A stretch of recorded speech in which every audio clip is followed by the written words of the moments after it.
What's good, YouTube? It's your boy, Blue Blood Sports TV, back at y'all with another one.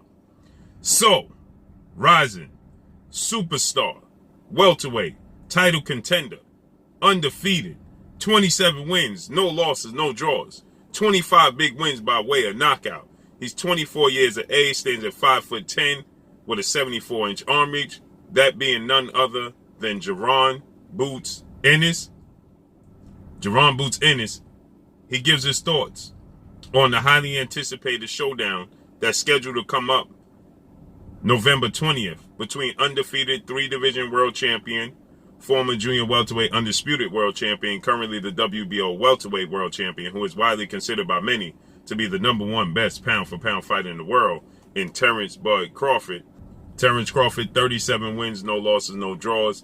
27 big wins by way of knockout, 33 years of age, stands at 5'8" with a 74-inch arm reach. He'll be taking on two-time welterweight world champion superstar boxer Showtime Shawn Porter.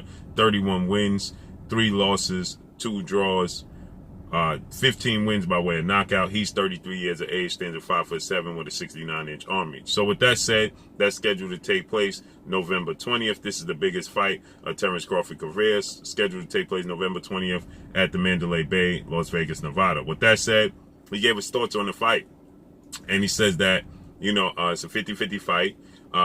He can see Terence Crawford winning.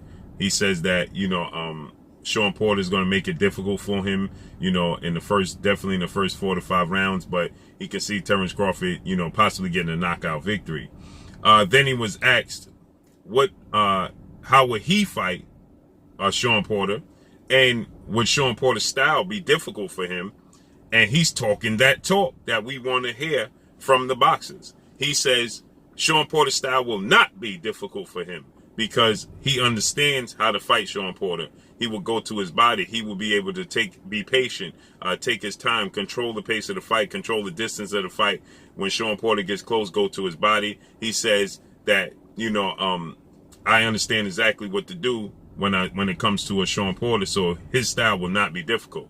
And to his defense, I asked Shawn Porter personally about fighting Jarron Boots Ennis. He says he's an absolute beast.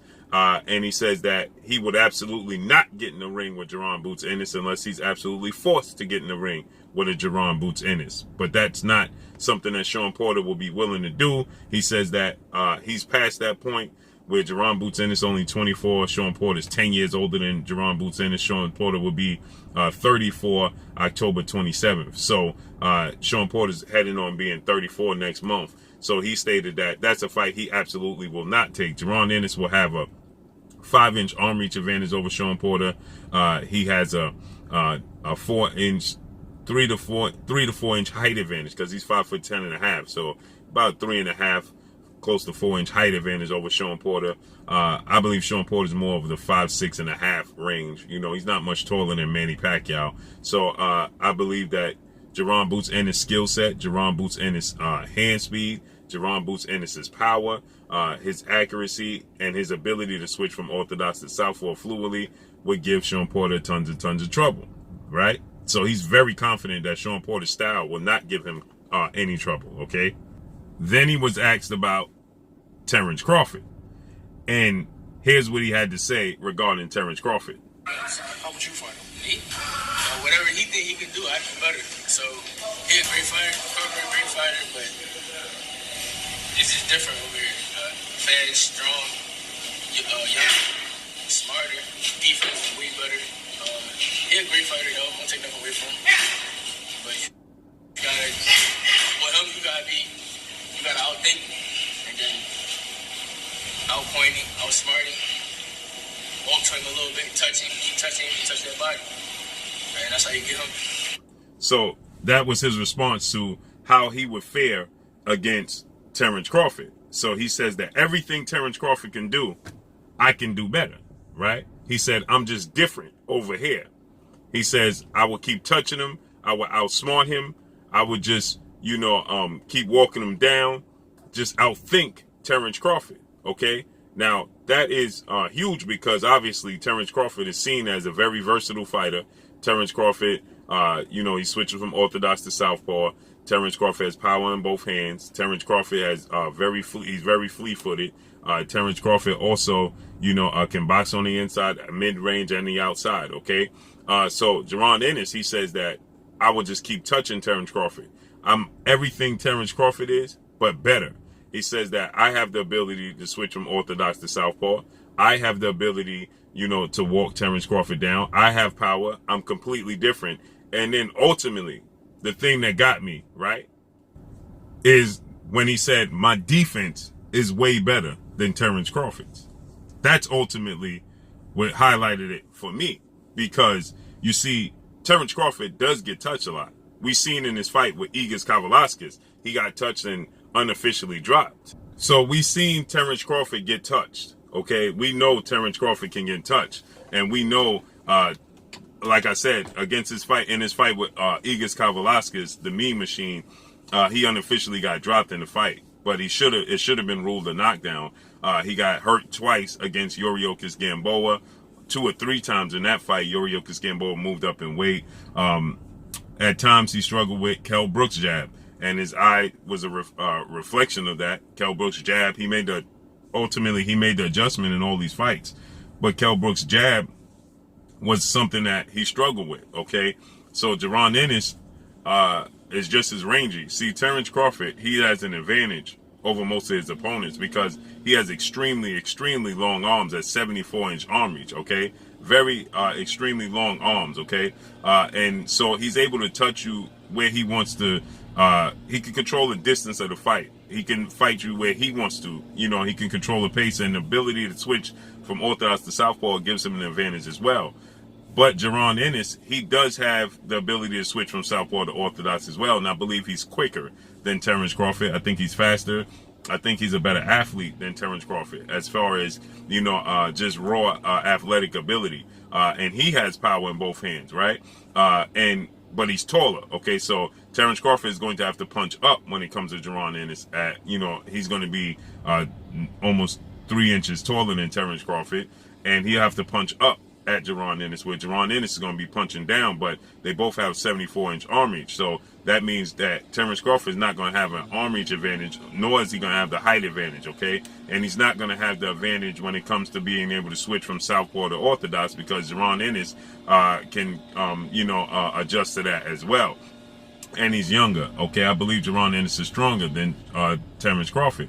And I think he's slicker, right?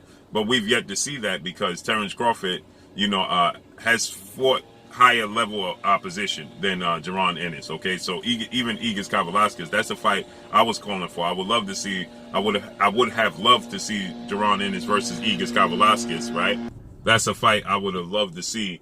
But Virgil Ortiz Jr., undefeated rising Mexican superstar title contender, he just recently fought Igis Kavaliauskas, and he got the victory over Igis Kavaliauskas. So, that takes him off the table. But I wanted to see that fight before. And Igis Kavaliauskas, he badly hurt Virgil Ortiz. So, like, at one point in time, he could have been on the verge of stopping Virgil Ortiz. He had Virgil Ortiz badly hurt, and Virgil Ortiz is 5'10" with a 70-inch arm reach. He's knocked out all his opponents, including Igis Kavaliauskas. But Igis Kavaliauskas, he hurt Virgil Ortiz Jr. badly in that fight, okay? And because he hurt Virgil Ortiz Jr. in the fight, it shows that Igis Kavaliauskas is nobody's walk in the park. That's why I wanted to see Jarron Ennis and Igis Kavaliauskas face off against one another, okay? And Virgil Ortiz, after, another fight was calling for Jarron Ennis was Sergey Lipinets. And he got the fight, and he looked absolutely spectacular, and I believe that is a reason why he's struggling once again to be able to secure opponents, okay? Because of that performance he had against Sergey Lipinets. Nobody has done that to Sergey Lipinets, not in that fashion, okay? So with that said, I would have loved to see that fight, but after that performance, Virgil Ortiz Jr., 18 wins, no losses, no draws, 18 wins by way of knockout. He too is 24 years of age, stands at 5'10" with a 70-inch arm reach. He has significantly shorter arms than Jarron Boots Ennis. Then after that fight, even prior to that fight, his trainer, former world champion, well-renowned trainer, that being Robert Garcia. Robert Garcia, he stated that that fight with Virgil Ortiz Jr. and Jarron Ennis is 4 years away. Bozy Ennis, the father of Jarron Ennis, he stated, who was his trainer and manager, he stated that that's just absolutely ridiculous. And I agree. That is absolutely ridiculous. Okay. And so that's the fight that's off the table for him. But as far as the Terence Crawford fight goes, and I was saying that to say that Igor Velasquez, he's nobody's walk in the park. So I'm not surprised at that performance with Terence Crawford, because he had some great performances after that. Now, he did get stopped by Virgil Ortiz Jr., but he put on a great performance, okay? So we know he has power. That's a fight I would have loved to have seen how he would have fared with Igor Velasquez, that being Jarron Ennis. Jarron Ennis is being rumored to fight Thomas Delorme. This is another guy that Terence Crawford has fought, but they fought quite some time ago, okay? Thomas Delorme and Terence Crawford. Terence Crawford, he got the victory over Thomas Delorme, and this is a fight years later for Jarron Boots Ennis, but it's still a step up for Jarron Boots Ennis. But I agree, as far as the defense wise, I believe that Terence Crawford, he shows lapses in defense. Now, I believe that Terence Crawford fights down to the level of his opponents. And what I mean by that is this. When he fought against a guy in Victor Postol, where he felt like Victor Postol, was a risk, okay? Victor Postol could touch him and possibly hurt him and knock him out. And he had respect for him. He just outboxed Victor Postol, okay? And stayed out, dropped Victor Postol about 2 or 3 times and got the victory. And this was a guy that was considered the boogeyman at junior welterweight, that everybody was saying Danny Garcia, 2-division world champion, was avoiding Victor Postol. And then, when he fought Jose Benavidez Jr., he, the height and the range of Jose Benavidez Jr. gave Terence Crawford problems. And ultimately, Terence Crawford, he made adjustments to that, and he got a 12th round knockout. So, he ultimately got the 12th round stoppage victory over Jose Benavidez Jr. But he had trouble with his range, okay? But again, Terence Crawford, he didn't take many chances in that fight. His defense was on point because he understood the risk. You understand what I'm saying? And because he understood the risk, his defense was on point. So I believe that it depends on the level of opponent that Terence Crawford is facing, which reflects his defense. So I'm interested to see how Terence Crawford fares with Shawn Porter, because Shawn Porter presses you every second of every minute of every round. And defensively, Terence Crawford is going to have to be on point. He's going to have to be able to control the pace of the fight when it comes to Shawn Porter. And this is going to be very, very interesting, because Shawn Porter usually dictates the pace of the fight and the action of the fight, okay? Regardless of who it is. So this is going to be very, very interesting to see how Terence Crawford makes the adjustment. This is why everybody was calling for this fight between Terence Crawford and Shawn Porter, because it's a validation, okay? It lets us know if Terence Crawford deserves to be in that conversation as the best pound-for-pound fighter in the world, okay? So it's a validation. It's a confirmation for Terence Crawford, a statement he can make against Shawn Porter. And I'm interested to see how this plays out. I would love to see it. I always say physically, I believe Jarron Ennis is ready for Terence Crawford and undefeated unified WBC IBF welterweight world champion superstar boxer, who is widely considered by many to be the top 3 best pound-for-pound fighters in the world, and Earl the True Smith Jr. Experience-wise, is he ready for them? Experience-wise is the only thing I question. Physically, I know he has all the gifts, all the physical tools, and to compete with them. But experience-wise, mentally, right? Is he ready for that, being so young? We shall see. I don't know if Terence Crawford will ever give him the opportunity. I can see Errol Spence fighting him at, I believe, junior middleweight, 154. I don't know if Terence Crawford will ever give him the opportunity because of the way Terence Crawford moves business-wise in the sport of boxing. He only owes Top Rank legendary promoter CEO Bob Arum, who is his promoter. He only owes them one more fight, so he's available to fight Jarron Boots Ennis. That's a huge fight. Now, Virgil Ortiz Jr. is making his way to being Terence Crawford's mandatory. He's also making his way, Virgil Ortiz, to be in Errol Spence's mandatory for the IBF. So we got to see how this plays out after the Shawn Porter fight. But I feel like they're building a fight between undefeated, undisputed junior welterweight world champion British superstar boxer Josh Taylor as a future fight for Terence Crawford as well. And the biggest fight in boxing is Terence Crawford and Errol Spence. So we have to see how that plays out. But do I believe physically Jarron Ennis has all the tools? And I do. I believe that Jarron Ennis is a mixture between Terence Crawford and Errol Spence. And I believe that he physically, absolutely could compete with them. It's just experience-wise. Experience means a lot in the sport of boxing. Boxing is 80% mental, 20% physical. So experience is everything. But he definitely has the confidence and all the tools to be successful. I can't wait to see what's next for Jarron Boots Ennis, my favorite fighter coming up. That's all I got for y'all. Make sure you hit the like button, drop a comment in the comment section. Let me know what y'all think. Y'all already know what it is. It's your boy Blue Blood Sports TV. Hit, like, comment, and subscribe. You haven't subscribed, hit the subscribe button, hit the like button, hit the bell icon to get all the new notifications. Follow me on Instagram at Blue Blood Sports TV, all one word.